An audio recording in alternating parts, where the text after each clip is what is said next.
Hello friends, welcome to Quickstep. This is Pushpendra. Today we are going to discuss a frequently asked problem on arrays and we will be using Java to implement that. So let's start. Let's try to understand the problem. We need to search an element in a sorted array which is rotated n number of times. पहले ये समझते हैं कि array rotation का मतलब क्या है. ये हमारे पास एक sorted array है with elements 10, 20, 30, 40, 50, 60, 70 and 80. हर एक बार रोटेट होने पर जो एलिमेंट array के लास्ट इंडेक्स पे होगा वो फर्स्ट इंडेक्स पे आ जाएगा. For example, after first rotation, second rotation and third rotation, 3 rotation के बाद हमारा एरे इस टाइप का कुछ दिखेगा. अब हमारे प्रॉब्लम स्टेटमेंट में n number of times rotation दिया गया है. इसका मतलब कि हमें ये नहीं बताया जाएगा कि एरे को कितनी बार रोटेट किया गया है. चलिए आगे बढ़ते हैं. तो हमें प्रॉब्लम में कुछ कंस्ट्रेंट्स भी दिए गए हैं. जैसे हमें एक एलिमेंट सर्च करना है एरे में और अगर वो हमें मिल जाता है तो उसका इंडेक्स रिटर्न करना है, अदरवाइज -1 रिटर्न करना है. और हम ये भी मान सकते हैं कि हमारे एरे में कोई डुप्लीकेट एलिमेंट नहीं है. और जो एल्गोरिथम हम यूज करेंगे उसकी time complexity order of log n होनी चाहिए. ये बहुत इंपॉर्टेंट कंस्ट्रेंट है. हम आराम से लीनियर सर्च यूज करके फुल एरे को आइटरेट करते, सभी एलिमेंट्स को वन बाय वन कंपेयर करते और जैसे ही हमें टारगेट एलिमेंट मिलता हम उसकी इंडेक्स रिटर्न कर देते और अगर नहीं मिलता तो -1 रिटर्न कर देते. लेकिन लीनियर सर्च की time complexity order of n होती है, इसलिए हमें दूसरी सर्चिंग टेक्निक यूज करनी होगी. अब हम ये समझने की कोशिश करते हैं कि इंटरव्यूअर हमसे क्या एक्सपेक्ट कर रहा होगा. तो हमें एरे के कॉन्सेप्ट्स और उसके ऑपरेशंस की समझ होनी चाहिए. दूसरा, हमें सर्चिंग टेक्निक्स और उनकी टाइम कॉम्प्लेक्सिटी की समझ होनी चाहिए. तीसरा ये कि कई बार मैंने इंटरव्यूज में नोटिस किया है कि भले ही आप फुल सॉल्यूशन नहीं दे पाते, लेकिन अगर आपने सॉल्यूशन अटेम्प्ट किया और अच्छे से अटेम्प्ट किया तो ये बहुत अच्छा इंपैक्ट कर सकता है इंटरव्यूअर पे. और लास्ट पॉइंट कि सॉल्यूशन स्टार्ट करने से पहले प्रॉब्लम स्टेटमेंट की अच्छे से अंडरस्टैंडिंग होना बहुत जरूरी है. Sometimes you might find the solution in the problem itself. तो आगे देखते हैं कि इस प्रॉब्लम को सॉल्व करने के लिए क्या क्या स्टेप्स लेंगे हम. हमारे पास ये एक सॉर्टेड एरे था जो रोटेट होने के बाद कुछ इस तरह से दिखता है. तो इसमें अगर हम देखेंगे रोटेटेड एरे में हमारी स्टार्ट इंडेक्स ये होगी, एंड इंडेक्स ये होगी, और फिर हम क्या करेंगे कि इस एरे में हम इसका लोवेस्ट एलिमेंट फाइंड आउट करने की कोशिश करेंगे और जो भी लोवेस्ट एलिमेंट हमें मिलेगा उसकी इंडेक्स को हम पाइवट इंडेक्स नाम दे देंगे. जैसे कि हमारे पास 10 है यहाँ पर एलिमेंट और इसकी इंडेक्स हमारी 0, 1, 2, 3 इंडेक्स है, तो हमारी पाइवट इंडेक्स 3 हो जाएगी. अब यहाँ पे आप देखिए एरे में कि अगर हम इसको बाइफरकेट करें एरे को पाइवट इंडेक्स से लेकर के एंड इंडेक्स तक और स्टार्ट से लेकर के पाइवट इंडेक्स -1 तक, मतलब 60, 70, 80 ये एक एरे हो जाए मान लें, और 10, 20, 30, 40, 50 को हम दूसरा एरे मान लें. मतलब 2 पार्ट कर दिए हमने बेसिकली. तो अब इन दोनों पार्ट को अगर आप देखें तो दोनों पार्ट सॉर्टेड एरे हैं. अब अब हमें दो पार्ट मिल गए इसके. हम ये चेक करें कि हमारा जो टारगेट एलिमेंट है वो किस पार्ट में एग्जिस्ट कर सकता है. ये चेक करने के लिए क्या करना होगा, हम बस पहला और आखिरी एलिमेंट दोनों पार्ट्स का अपने टारगेट एलिमेंट से कंपेयर करेंगे.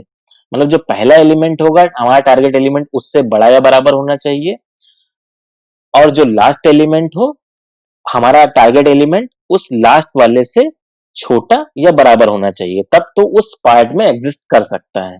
तो ये हम दोनों ही पार्ट्स में मैच करके ये पता लगा लेंगे कि किस पार्ट में हमारा टारगेट एलिमेंट एग्जिस्ट कर सकता है.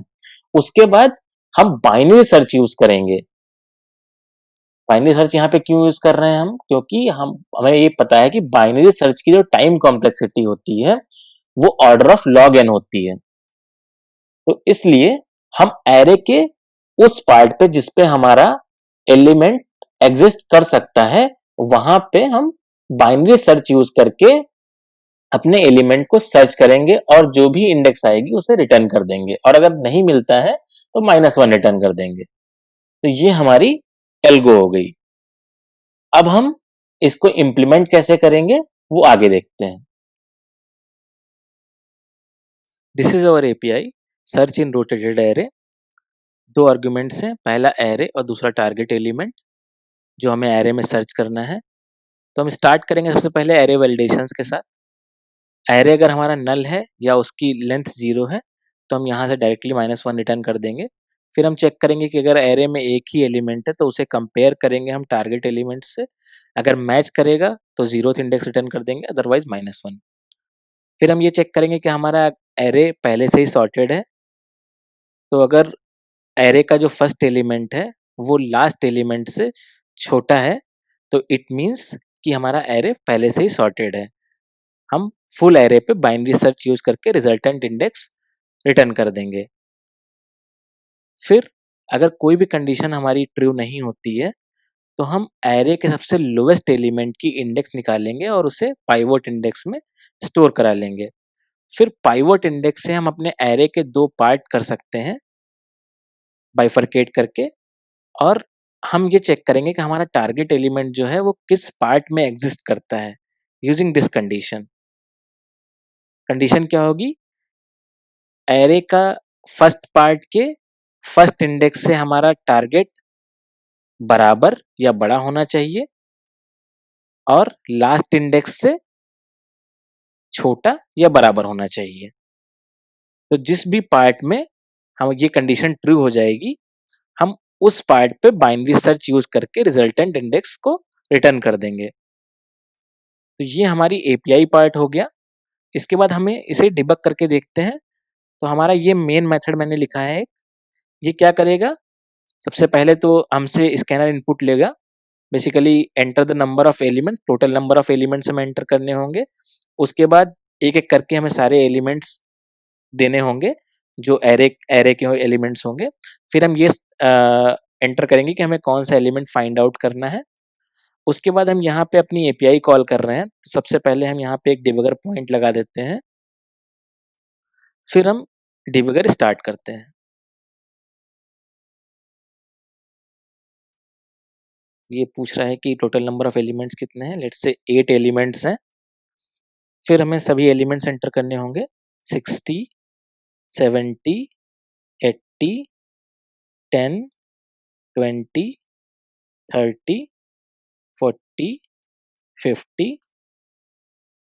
फिर target value to find, let's say we need to find 20. अब यहाँ पे हमारा डिबगर पॉइंट आया।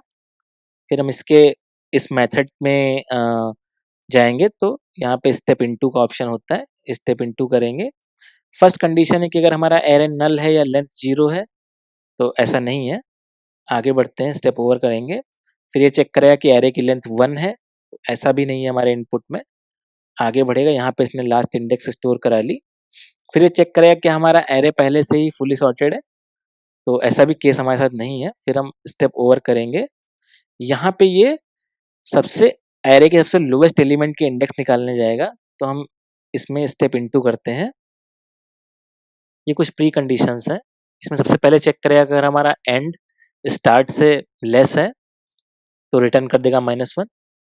ये फॉल्स है कंडीशन हमारी।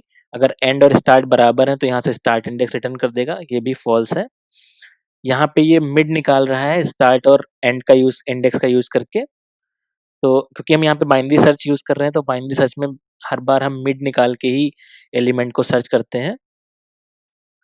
तो मिड निकालने के बाद ये सर्च करेगा कि अगर mid is greater than start, तो ये पहले कंडीशन ट्रू है हमारी, क्योंकि स्टार्ट हमारा 0 होगा और मिड हमारा 3 आएगा।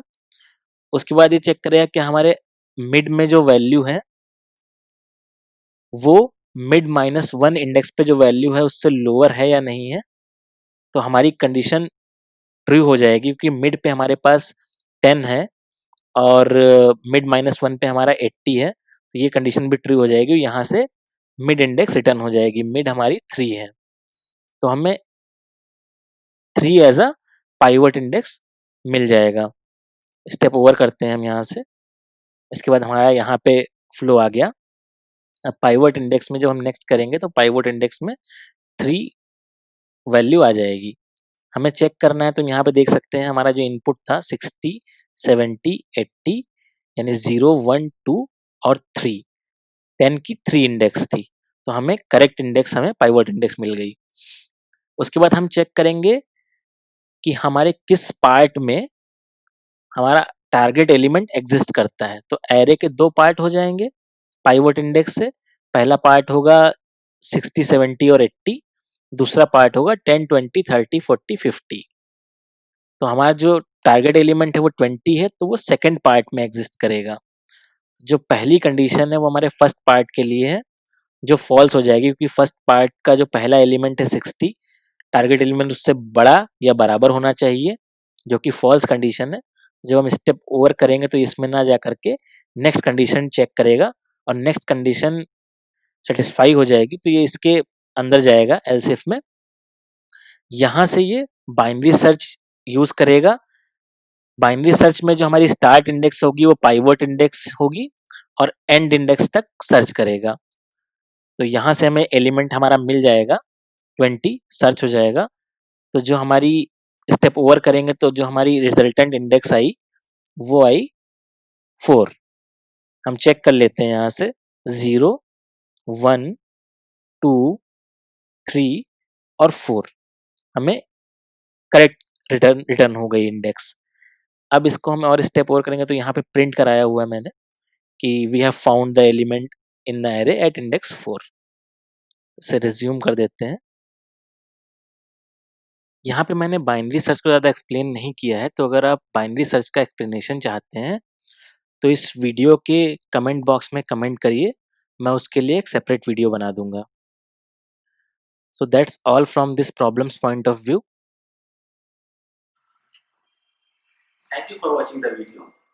Do like, share and subscribe, and don't forget to press the bell icon so that you will get the notification once a new video is uploaded. And if you want to share your thoughts, just comment here. Thank you.